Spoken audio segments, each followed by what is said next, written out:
갈라디아 5장 1절 제가 읽겠습니다. 그리스도께서 우리를 자유롭게 하였고 자유를 주셨으니 그러므로 굳세게 서서 다시는 종의 멍에를 매지 말라. 아멘. 오늘 읽은 갈라디아 5장 1절 말씀을 통해서 영적 자유를 지속하려는 그런 제목으로 말씀을 전하겠습니다. 우리가 개인적으로 소유하기를 원하는 그런 전 인격과 전 생명을 다해서 얻기를 원하는 그런 그 대상들이 있죠. 성경에도 보면은 소장문이 밭을 걸다가 고대에 묻혀있던 그 보화 상자를 발견했습니다. 그것을 자기의 것으로 만들기 위해서는 먼저 그 땅을 소유화해야 되죠. 그래서 자기의 모든 소유를 다 팔아서 보잘것없는 그 땅을 매입합니다. 그때 많은 분들이 저런 정신 나간 사람이 있나? 어떻게 그 많은 소유를 다 팔아 아무 설문짝도 없는 저 밭을 매입하라 할까? 비아냥거리지만 비판하지만 당사자는 자기의 전 소유를 다 팔아서라도 그것을 매입해야 될 목적과 이유를 알고 있는 거예요. 왜? 자기가 경작하기 위해서 재기질을 하다가 그 재기 끝에 뭔가 걸려들었습니다. 그래서 파헤쳐 보니까 고대 사회에 누군가 묻어놓은 보화상자가 있는 거예요. 그러니까 출처가 분명해야 되기 때문에 그 밭을 매입하는 거예요.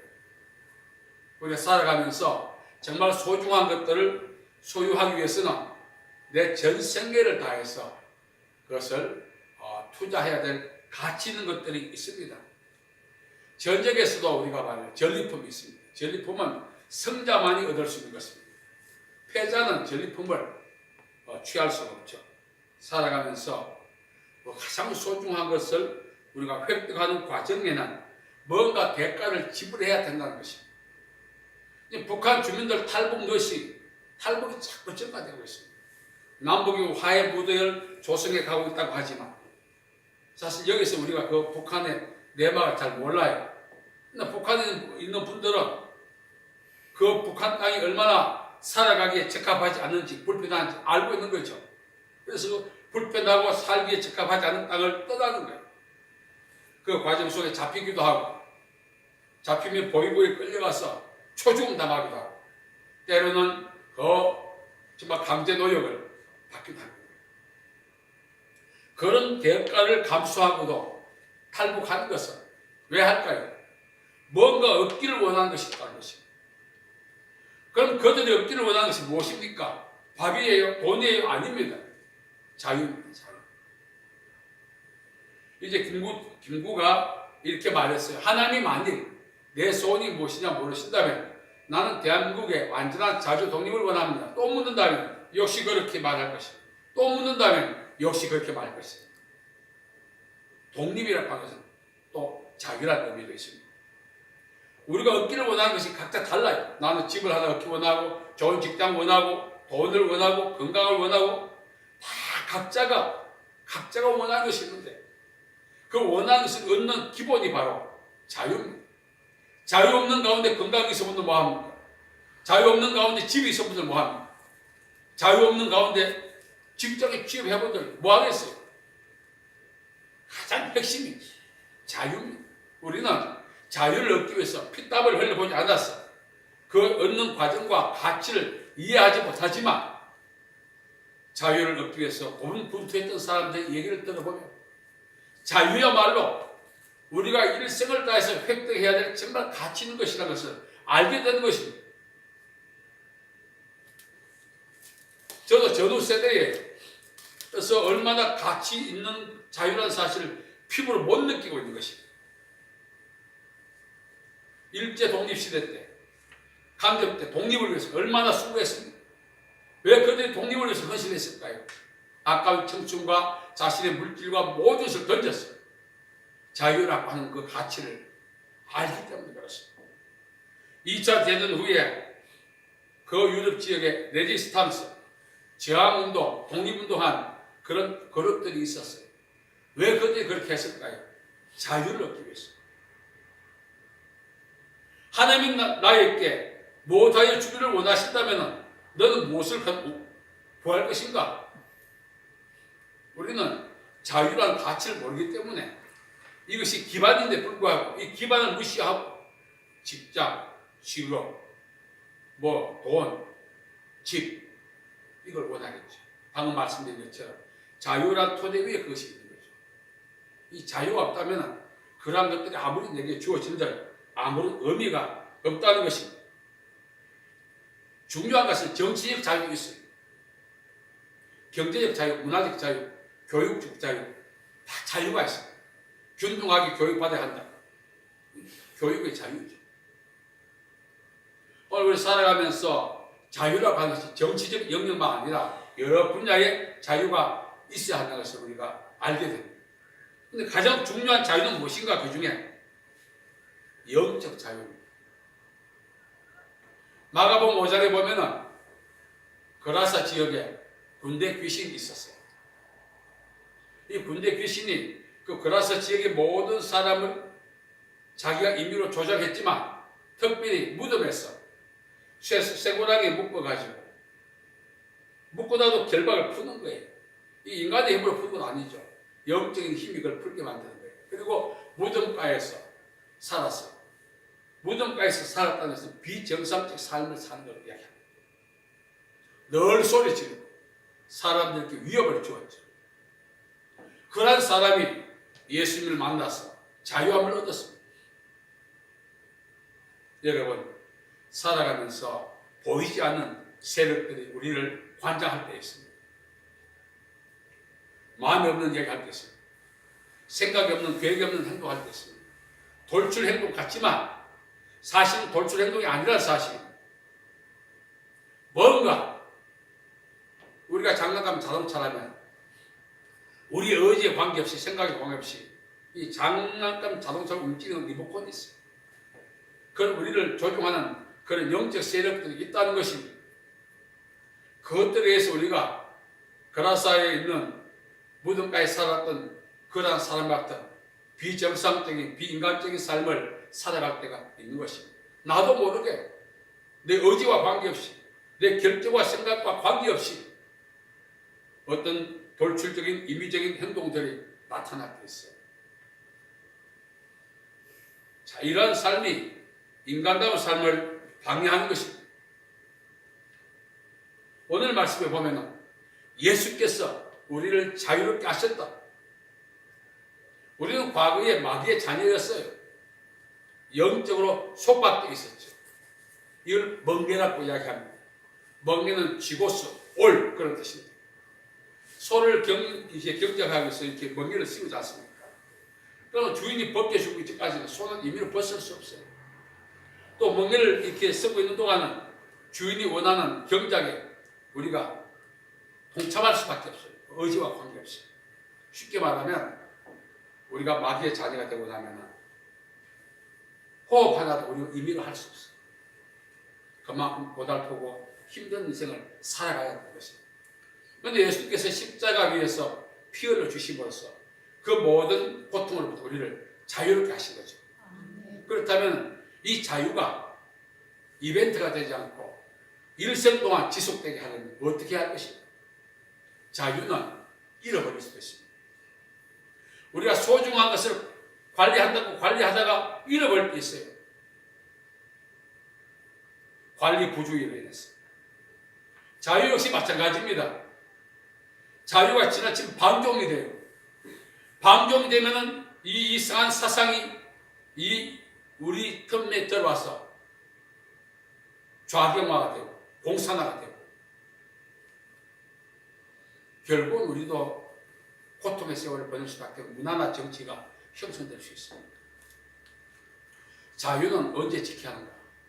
자유를 얻었을 순간부터 소중함과 가치를 알 때 지킬 수 있습니다.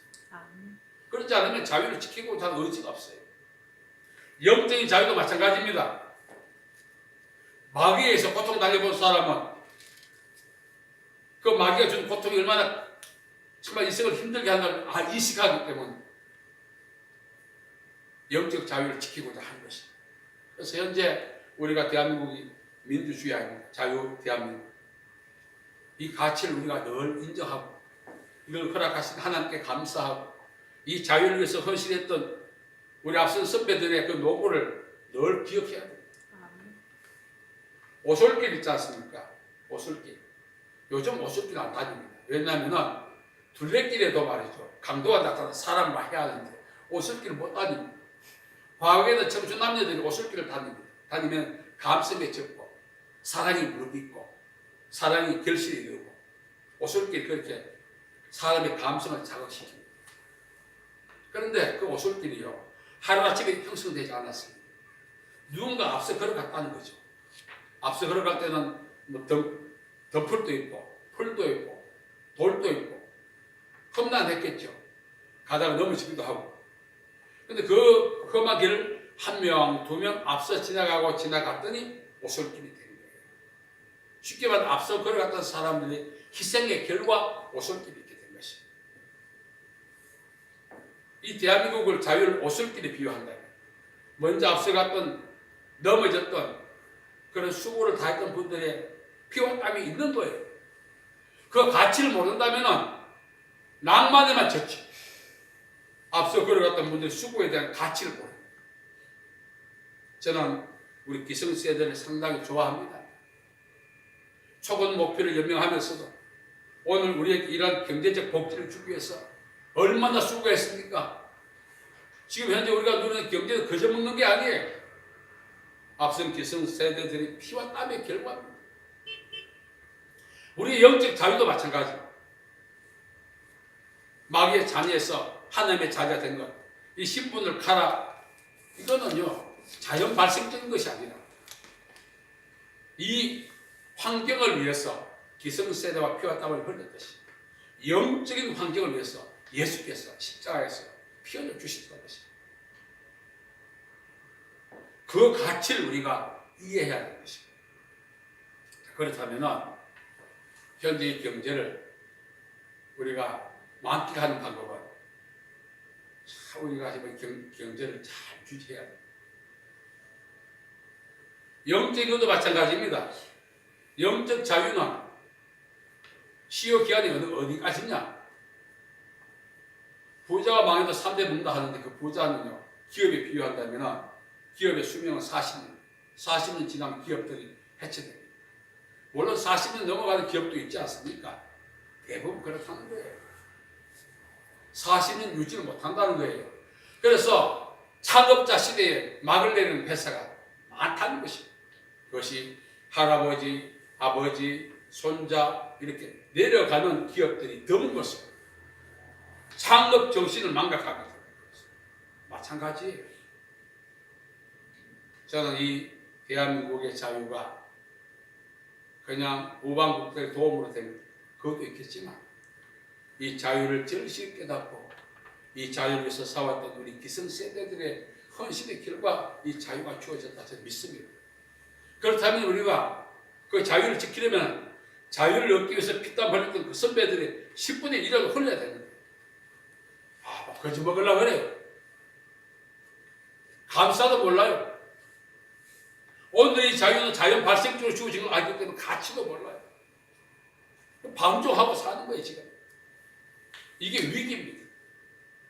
지금 우리는 자유를 누리고 있는 것 같지만 폭풍 속에 고요하고 이 자유가 아니라 이 안에 방종이 너무 많기 때문에 걱정됩니다. 영적인 것도 마찬가지입니다. 오늘 말씀에 보면은 예수께서 십자가 위에서 우리를 자유롭게 하시고 마귀의 자녀에서 하나님의 자녀 되게 하시고 그 결박을 끊어 주셨다는 것입니다. 이걸 믿고 여기에 준하는 삶을 살아야 되는 것입니다. 그러지 않으면 또다시 옛날로 복귀하는 거죠. 그럼 어떻게 하느냐? 과거의 삶을 되풀이하지 않는 것입니다. 예수 믿으면 모든 결박이 끊어지는데 예수 믿기 전에 습성들을 버려야 하는 거죠. 예수께서 베데스다 목가에서 이제 38년 된 병자를 고쳐주었습니다. 그리고 예루살렘 성전에서 만났어요. 그리고 이렇게 말했습니다. 야, 너 더 심한 것이 생기지 않도록, 더 악화의 노예에 놓이지 않도록 다시는 죄를 범하지 마. 이 말은 네가 38년 동안 그렇게 참 반신불수로 살아온 것은 죄의 결과다. 내가 이제 죄를 용서해주고 고쳐주었으니 옛날 반신불수를 만들었던 똑같은 짓을 하지 마라, 그런 뜻입니다. 그래서 우리가 예수 믿는 사람은 예수 믿는 사람답게 살아야 예수님이 십자가에서 주신 그 자유가 죽는 날까지 지속됩니다. 사실 옷 한 벌 떠요. 요즘은 그 섬유질이 좋아서 뭐 100년, 200년도 갑니다. 그러나 1000년, 2000년 못 가요. 세상의 모든 것들은 유효 기한이 있어요. 그러나 이 구원의 은혜는 유효 기한이 없어요. 내가 어떻게 하냐에 따라서. 다시 말하면은 오늘 말씀을 보면은 예수께서 주신 자유를 지속하려면 어떻게 해야 되나? 이 자유를 유지하려면, 자유 대한민국이 유지되려면 좌경화를 막고 방종을 막고 해야 되는 거예요. 마찬가지로 영적 자유를 지속하려면 예수 믿기 이전의 습성들, 근성들 다 버려야 합니다. 근데 하나님의 자녀가 되었지만, 신분은 하나님의 자녀지만 습성이 여전히 남아있어요. 마치 물에 불탄 듯 색깔이 분명하지 않습니다. 이게 위험한 거예요. 말씀드린 것처럼 현재 이 방종과 좌경화를 막지 않으면 대한민국이 없어질 수 있어요. 마찬가지예요.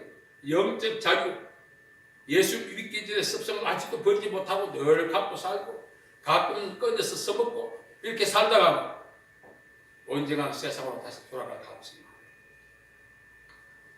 바울을 열심히 도왔던 사람 중에 하나가 데마르 관사였습니다.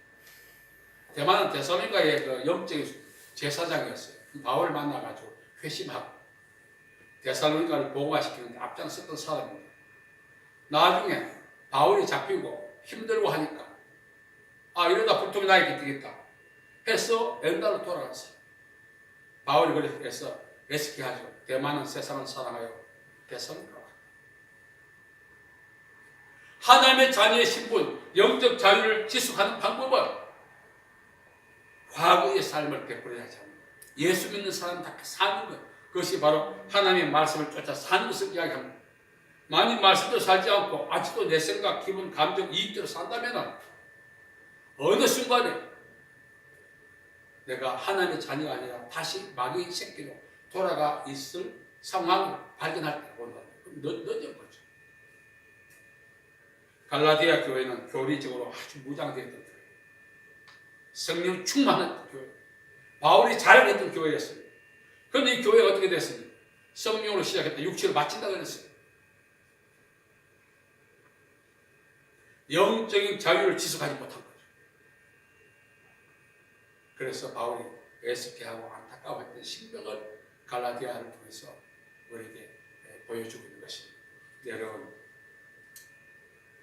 거듭 말씀드립니다만 현재 우리나라 종목이라든지 좌경이라든지 방종이 너무너무 많아 불꽃처럼 타올라 있습니다. 우리 시대는 괜찮겠지 하지만 우리 시대에 언제 어떻게 될지 몰라요. 설령 우리 시대는 그냥 넘어간다 할지라도 우리 자녀 시대에 북한 주민들처럼 될 수 있어요. 왜? 이 상황을 지금 정리하고 그냥 이것을 끊지 않으면 그렇다는 것입니다. 불을 보듯이 뻔한 거죠.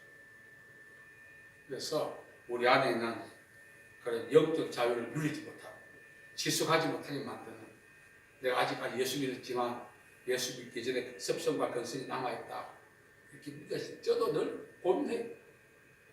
어느 순간에 목사지만 목사가 저럴 수 있나 할 정도로 제 안에 어떤 습성들이 나올 때 있어요. 괴로워요. 내가 아직 이게 뭐야? 내가 이거 끊고 하나님 주신 은혜 속에 살아야 되는데 이것도 아직 정리 못하고 내가 이렇게 고민하고 살아야 된다. 저 자신이 막 괴로울 때가 있어요. 그래도 이 돌출될 때마다 그것과 싸워야 돼. 하나하나 늦어지면 정리해 나가야 돼. 예수께서 주신 영적 자유는 출애굽기 20장 6절에 보면 천대까지 하나님 복 주신다고 했어요. 엄청난 유효기간이 있어요. 그래서 이런 하나님의 영적 자유의 유효기간을 유지하기 위해서 이것이 가정의 유산이 되게 하는 바람이 있자는 거죠. 말씀도 살자는 것이. 때로 내 생각과 내 감정과 내 이익이 나를 충돌한다 할지라도 하나님의 말씀에 위배된다면 과감히 끊어버리고 포기할 수 있어야 됩니다. 우리는 한 번쯤 막 그러다 인이 막히게 되는 것입니다. 나중에 보면은 타이틀은 그리스도인이지만 실제는 마귀 자녀가 될 전략할 가능성도 우리 안에 있는 겁니다. 성경에도 보면은 믿으면서 파산한 사람들이 많이 나와요. 영적 자유를 지키지 못한 사람들에 대해서 많이 소개하고 있습니다. 그래서 오늘 우리가 예수께서 우리에게 주신 자유, 정치, 경제, 사회, 문화 이런 자유와는 비교할 수 없는 자유, 이 자유를 이제 하나님 말씀대로 잘 살아서 끝까지 유지해서 우리 세대만 자유와 있는 것이 아니라 우리 자녀와 가족과 가문이 하나님의 약속대로 천대까지 영적 자유를 누리는 기초를 놓는 저와 여러분 되기를 간절히 바랍니다. 하나님 아버지 감사합니다. 정말 우리에게 중요한 것은 자유입니다.